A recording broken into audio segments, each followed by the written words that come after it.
back up here. And you become a headache. The way. Right, the George Foreman. This is George for future. You got to go not happy. All right, everybody, here we go. It's time for the newest episode of Deals and Deadlines. That's Hadley.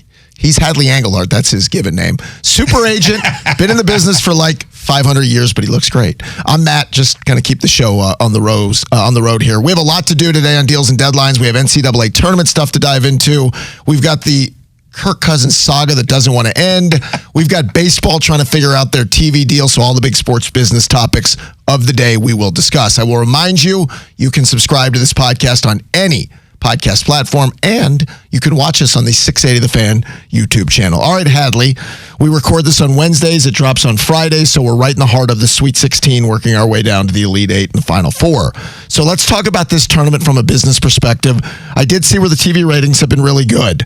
The first two rounds averaged just under 10 million viewers, making it the best number in the second round since 1993. So CBS, TBS, TNT, True TV. It's up 3% from last year. Last Sunday did a big number, over 10 million viewers for Duke, Baylor, Kentucky, Illinois, Florida, UConn. Why do you think they're seeing this renaissance? Well, I don't know that it's a renaissance. First of all, we've got to compare apples to apples. What's different today than it was years ago is we have more platforms. There was only fewer networks. Now there's games on 24/7, especially the first weekend. What's great about it, basketball fans are still basketball fans. And I think what's caused it to go up a tad is the NBA is such a bad product, and people are starving to watch quality basketball. And there's nothing like March Madness. Although there were not as many upsets as there have been in the past years, the matchups were great. The coaching matchups were great. The historic franchises, universities were great. Players playing against their old teams were there. So there was a lot of drama, and the favorites won for the most part. And so I think that has really brought back the excitement of March. Not brought back, because it's there, but the numbers are constantly going to go up, and I think it's a great product that fans are starving for. Can I give you a couple of ideas on this? Sure. The games have not been great. This has not been a memorable buzzer beater after buzzer beater, Cinderella coming up and surprising the favorites. As you said, it's been mostly chalk. But I think in some way, and we might have talked about this on the podcast and I brought it up on the radio, it felt like there were a couple of things that were helping college basketball. Number one, there's a star. Cooper Flagg is a face. He plays for Duke. Who? I know. We've never heard of him. He's getting all the attention, which is awesome.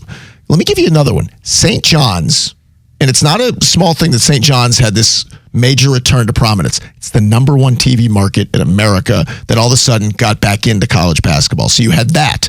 Rick Pitino, John Calipari. There's some coaching sort of fame that's involved in this. I think all these things came together to help the sport overcome the fact that so far anyway, it hasn't been a magical tournament of underdogs, surprising favorites. And to your point, chalk holding is boring early, but it helps when we get to this point that you have big brands. Duke, you have Michigan State. You also have the football schools that are now invested in basketball. Florida, Auburn, Tennessee. I think all these things are kind of coming together. Yeah, and I believe that one of the things that happened this weekend, the SEC, first of all, validated themselves. Early on, there were a few losses. People were questioning all the teams getting into the tournament, and a majority of them have advanced to the Sweet 16. I'm all for upsets, but I'm also for the favorites winning. And as we get to the Sweet 16, the Elite Eight, and the Final Four, having the best teams in the country, to me, is what makes basketball great. And it hasn't let me down at all. It's exciting to watch. I'm looking forward to some of these coaching matchups, these big universities being back in the limelight. And it's March Madness, and I'm thrilled we're here and excited for this weekend. All right, so let's talk about one change, and Hadley, another part of I think what we're seeing is, and maybe this is a 1-year blip, or maybe it's going to be a trend. The way NIL and transfer portal has affected football, we're starting to see some of the repercussions. I think in basketball, what we've seen is the best player on the smaller team, right, is now the 6th best player on the power team. Bye-bye. Got some NIL money, has moved on. So it's hurting the smaller teams. It's making the powers even better, which leads me to this. The NCAA is about to begin allowing athletes to negotiate NIL deals before they enroll in their schools. So I want you to explain what that's going to mean and how that's going to affect the market. I read that too. I don't think that changes anything because I have negotiated NIL deals before a student has enrolled. So that has been going on. So I'm not sure where that's coming from, whether they're making that official, because that gets like to tampering and not tampering. So I don't think that changes anything. I think players are going to enter the portal and it's going to be the Wild West again. And they're going to go to the highest bidder or the best situation.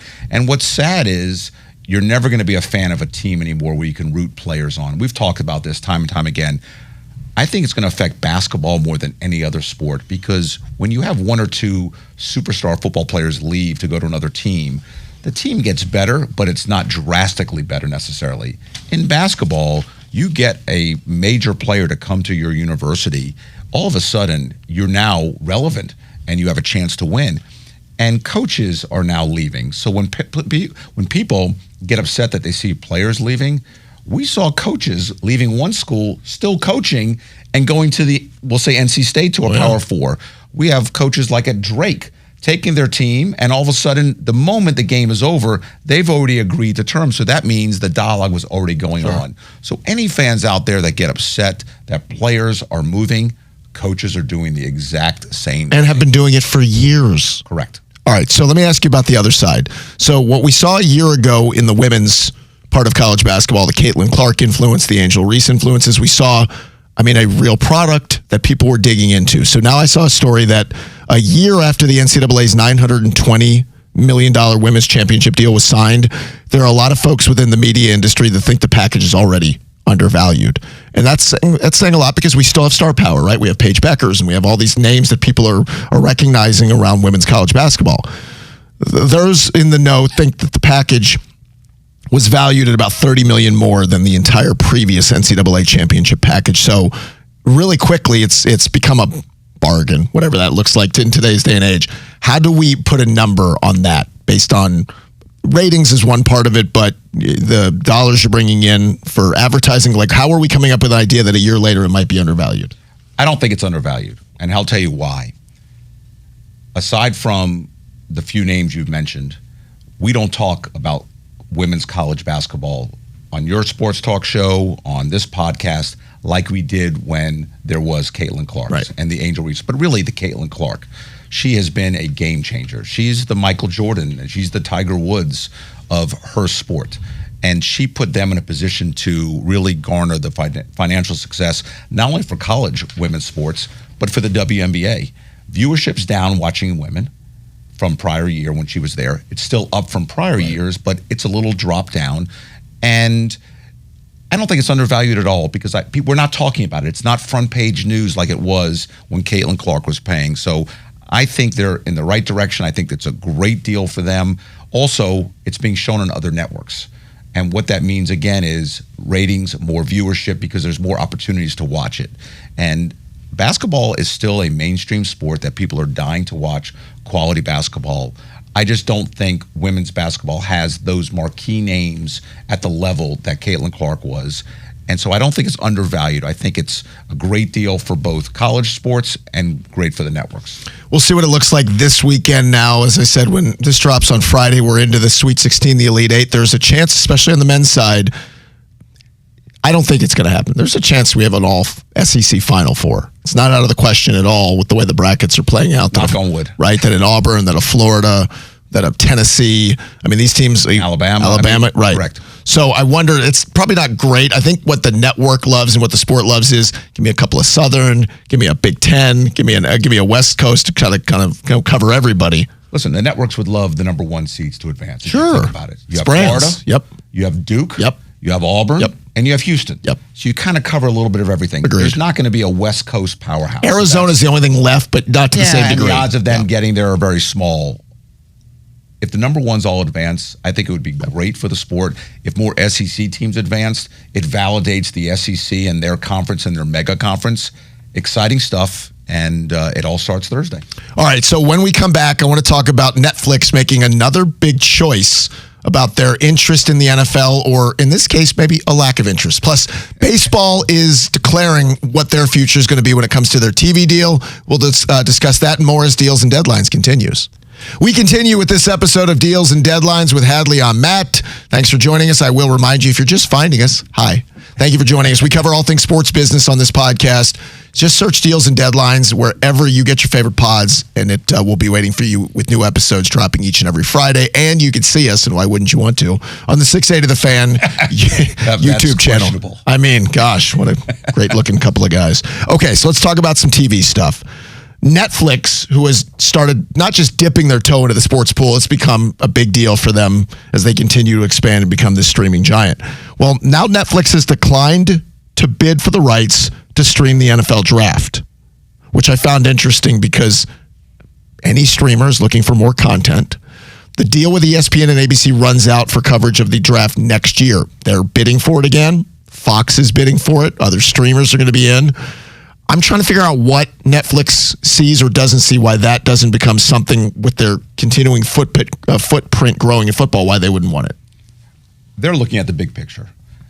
To, at this point, opt out makes no sense. If you decide not to bid for it, just don't bid for it. But to publicly say you're not going to do it doesn't help you as you're bidding for other things as well. If you're going to be all in sports, you're either all in. The NFL draft has an amazing viewership, as we all know. It went from being in New York City only to now going to different markets. It's been a huge success. It's one of the few things I think Roger Goodell has done truly to the benefit of the league and of the viewership of the draft. They made it an event. A big event. And I've been to it in New York. I've been to it into other cities where I've had clients that were drafted in the first or second round that were part of it. And it's, I thought originally when it went to a non-New York City, this is not going to be great. It was fantastic because you have fresh fans there and it's exciting. The fact that Netflix wants to opt out of it, they weren't opting in. No, they're just declining to bid. Correct. Yeah. And I don't know why you would publicly ever say that to anybody that were declining to bid. Just don't bid. Right. They're looking at the bigger picture for other things, big sports. They're going to become the ESPN of streaming. They really are, and people better be prepared to watch Netflix, not just for your movies, but for a lot of sporting events and a lot of mega sporting events. I wonder if we do get a battle, though, with Amazon, because that's the other one that can spend whatever on these products. They're into the NBA now, because I think you're right about Netflix. They've made it clear what they want. Hadley, let me give you just a guess on this. It's just a total guess. I think the draft is always going to be partnered with the NFL Network no matter what, and the other partner is somebody bidding on it. In this case, ABC and ESPN, who has the rights, they get the opportunity. Fox, who has a rights deal, gets the opportunity.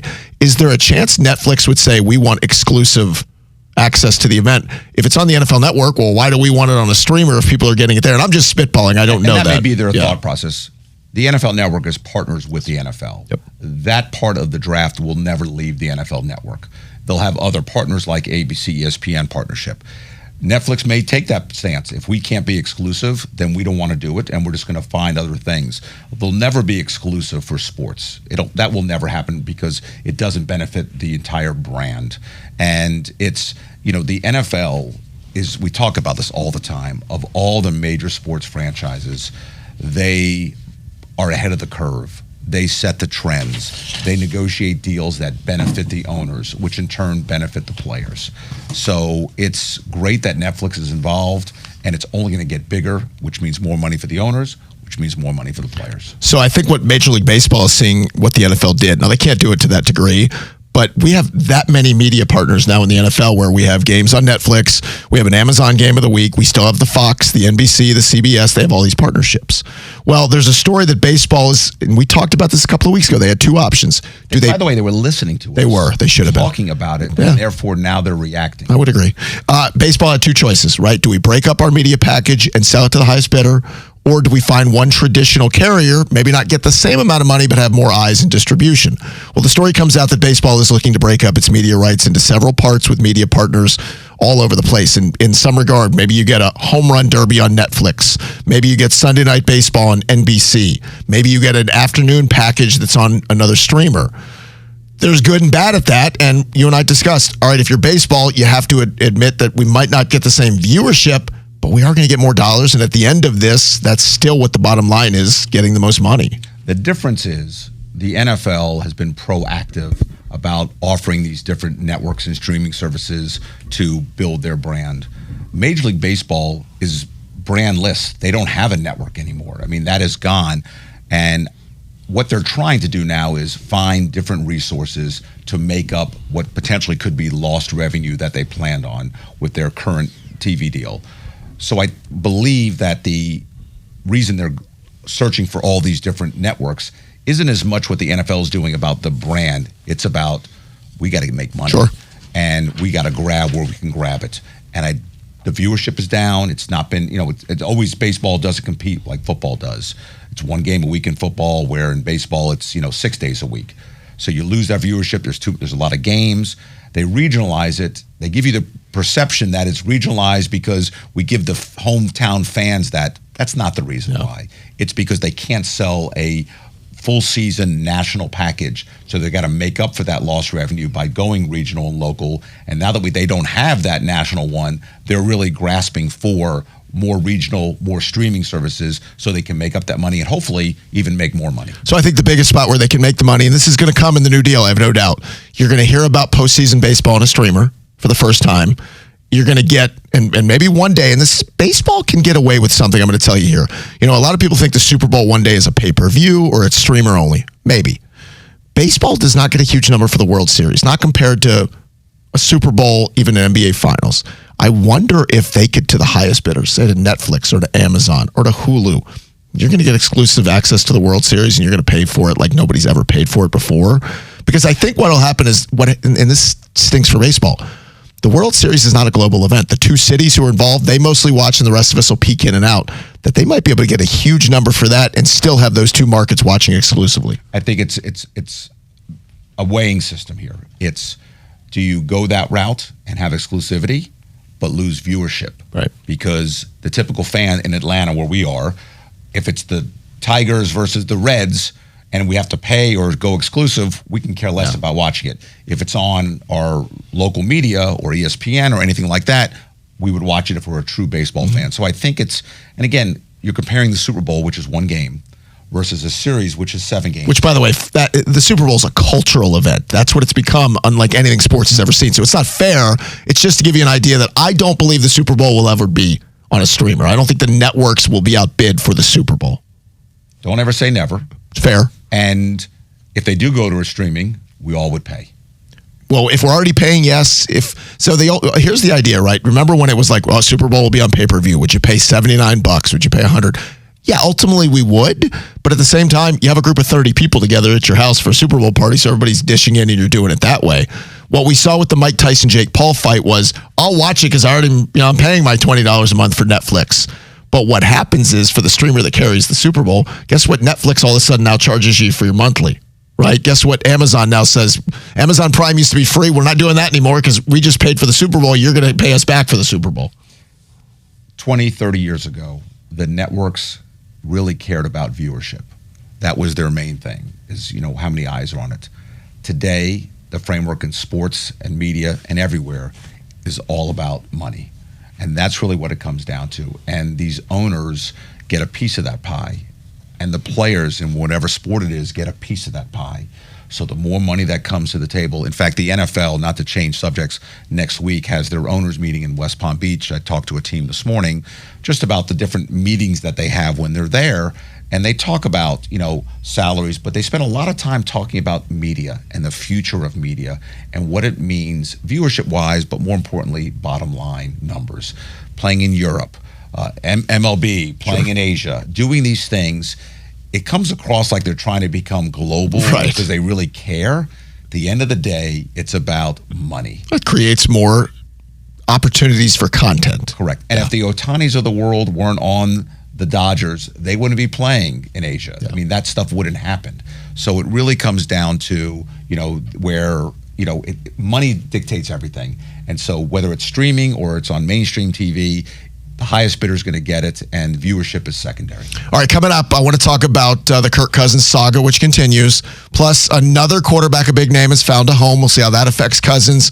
And we lost a sports icon, but he became a cultural icon. We'll talk about his business footprint and how that became a big thing next. All right, we continue with this episode of Deals and Deadlines with Hadley and Matt, and we have some ground to cover here, Mr. Hadley. First, let's talk about George Foreman. We lost George Foreman, who, for a lot of our audience, if you're older, you remember George Foreman, the fighter. Not the grill. Well, that's what I wanted to get to in a minute, but two different parts of his professional career. He was the angry, sort of like not wanting to be, Mr. Media and beloved in the early part of his career. Then he comes back after retirement, pudgy, older, and everybody loved George Foreman as the old guy regaining the heavyweight championship. So there was that part of his career. But then what most people know him for, it became an iconic product, which who knows why, but the George Guilty, by the way. Right, the George Foreman grill became this thing that every housewife, every dad, everybody, kid moves into a college apartment, he's like, I got to get a George Foreman grill. And that sort of culturally made his impact and his business impact huge. First of all, miss George Foreman. He was an iconic boxer. And let's set the record straight. This is George Foreman the first, not the second, third, fourth, fifth, sixth. Or Georgina, his daughter. Correct. Yeah. So today's younger group doesn't know him as well as we do as a boxer, knows the business side. How he and his marketing team pivoted from boxer, not happy, not media friendly, to becoming the big teddy bear, to doing all this different endorsements and sponsorships, and then creating this mega market of this grill to live on for eternity, that people will always remember George Foreman, the name. So credit to his marketing team and to him.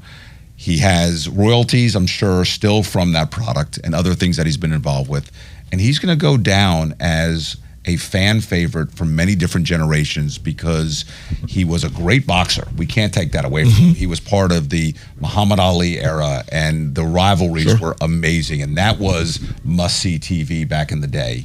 The kind of money that he and Muhammad would have made, think about it, Matt, if they had a pay-per-view on Netflix or things like that, would have been through the roof type of money. But the grill makes him live on. I'm glad that he got to do all these things, and he's going to pass it down to his family and to George and to George and to George. Now, Hulk Hogan tells a story. I don't know if it's true. Hogan says we had the same agent. He says the agent calls Hulk in the middle of the afternoon, leaves him a message, says, I've got two items. I've got a grill and I've got a blender. I've called George and I've called you. Whoever calls back first picks the product. Hulk says, this is the day I go to pick my kids up from school because I never do it, never home in the afternoon, picks my kids up, says, I bring chicken, I bring stuff. It's excited. Says, I get back home, hear the message, call the agent, said, I want the grill. Agent says, George, already grabbed the grill, you get the blender. Hulk says, I got this blender, you put powder in it, it's supposed to be, protein drink. He goes, it craps out in 2 weeks. He goes, hundreds of millions later, Foreman has the grill. Again, I don't know if that story's true, but it's a wonderful tale. Even if there's a part of it true, right? It's a great story. And the fact that he didn't, bitch and moan about it afterward and say, I could have, and complained about it. He was given an equal opportunity. George, if that in fact is true, responded. And listen, it's hundreds of millions of dollars for George Foreman. The rest is history. Okay, so let's talk about a couple of NFL items here. The Giants signed Russell Wilson to a 1-year deal worth $10.5 million. It could be worth up to $21 million. I want to talk about that part of it first, and then how it affects Kirk Cousins, which continues to be the saga that won't end. I guess this is where Russell is in his career. He's going to be doing 1-year deals, incentive-laden, maybe keeping a seat warm for a younger quarterback. But oddly, the Giants had already signed Jameis Winston to a 1-year deal with an option for a second. It doesn't preclude them from drafting a quarterback, but I found it interesting they spent on 2 quarterbacks. Yeah, it was surprising to people in the industry that they went ahead and grabbed Russell Wilson. Great price, by the way, for a player that can give you some serious Pro Bowl type quarterbacks and has done it through the course of his career. The fact that they had Jameis Winston already, and Jameis Winston's only at an $8 million value, so pretty cheap. They're going to draft a quarterback.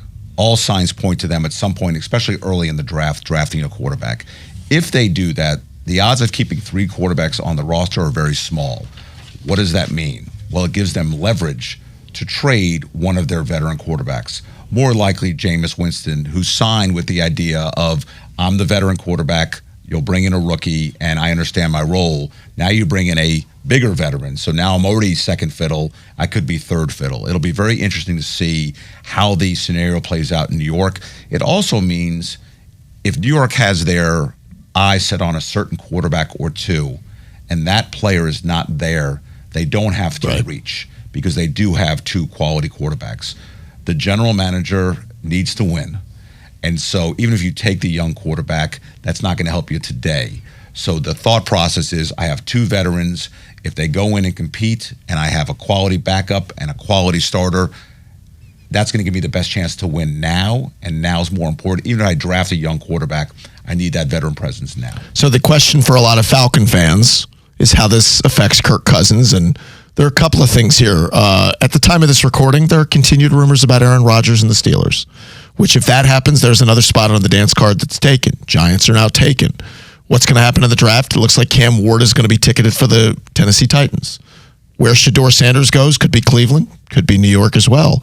Then news comes out, Albert Breer, Pro Football Talk, Ian Rappaport all had the same story that it looks like Kirk's going to wait till after the draft, which I'm not surprised. I actually said this before it happened, that why would he want to sign with somebody and fall back into the same situation he was here? Because he thinks the Falcons did him wrong. Right? We gave you all this money. We dedicated to you. Then you drafted the quarterback. So why am I going to go somewhere where they might draft my replacement? I'm only holding the spot down. The risk he runs is, again, the musical chairs and the music stops, and there is not a spot for Kirk, which, I mean, the Falcons are going to just have the most expensive backup in the NFL and hope somebody gets hurt somewhere that they would trade for him. I think they're both playing a very risky game. Yeah, listen, they're playing chess right now, and everyone is threatening to do something or the other. Kirk's in the driver's seat. First of all, we've said this before, financially, he's in the driver's seat. There's no reason for Kirk to agree, he has a non-trade clause, to agree to a trade now. Let free agency play out, which he's done, and there's still some free agency going on, obviously, with Russell Wilson. Now that we're a month from the draft, let the draft play out. Now I can figure out where I want to go, and I let the Falcons know, here's a team I want to go to. You all work out the trade. I'll work out with whatever financially I need to work out, and everybody wins. And so it comes down to a timing mechanism. Mm-hmm. I don't think Kirk's panicking at all because time is on his side, and money is on his side, more importantly, and he controls everything. Atlanta wants to move on. They don't want Kirk in the quarterback room breathing down Penix's neck at all times. Mm-hmm. And if Penix doesn't do well, does the media, the local media say, oh, you should bring Kirk back in? And all of a sudden, it creates a problem. Yep. And if Penix is your future, you got to go with him without having that veteran that you brought in. Now, to have another type of veteran, sure, that's been a Jameis Winston. We use that for example. A non-threatening. Correct. Yeah. That both from a playing perspective and a financial one isn't going to worrisome to Penix. It's going to be Aaron Rodgers is probably going to end up in Pittsburgh. That's where all signs pointing. They have nobody on their roster. I mean, Mason Rudolph, I think, is their most storied quarterback right now, and he's not going to take them anywhere. It's not a great story. So I believe Aaron Rodgers ends up in Pittsburgh. He works on a deal that he gets paid, but also works with them cap-wise to make it work. And I still believe Kirk Cousins is going to find a quality home. And even if a team like Tennessee or Cleveland takes a quarterback, they still may say, we want to groom this quarterback. Right. You come here, short term, you're the starter, but he goes into it knowing his role. Here's the only thing, Hadley. I think the ego gets in the way a lot of times of decisions. You know this, working with athletes for a million years. I think Kirk showed his hand when he went to Arthur Blank. He showed his hand as like, I want to be traded. You guys know if you can work out a deal. And Arthur Blank said to him, and it got out publicly, we're going to do what's best for the organization. He's got all the money in the world. So this isn't about money anymore. I think Kirk does not want his career ending the way it did. The ego is, I want to go somewhere and I want to be the starter and I want to take a team to the playoffs. Here's where I'll disagree with you. I don't think he'll agree to go to Tennessee. I don't think he'll agree to go to Cleveland if they draft quarterbacks. I don't think he wants this story of, I'm going to hold the position down for 4 or 5 weeks, then they're going to have my guy in. He doesn't want to be a backup. He could be a backup here, right? I don't think so. I think he wants to go. If Cleveland doesn't draft a quarterback, I think it makes sense. At the same time, I think the Falcons are, and I hope I'm wrong, barking up a tree that they're just not going to find somebody who's willing to take the money and give them a draft asset when a team can sit back and say, you're going to release him anyway, or we'll find another option without giving up that much to get him. Let's get back to your first point about his leverage or meeting with Arthur Blank. I am not sure how that meeting came to fruition, who initiated and how it came to be. Part of it lends me to believe that Kirk and his agent were dealing with the chief negotiator with the Falcons. And so Kirk Cousins wanted to make it more professional and personal, where he says, I'm going to meet with Arthur, and hopefully the two decision makers could move this forward. Did that make matters worse? As of now, we could say yes. But at the end of the day, pride is one thing and business decisions are another thing.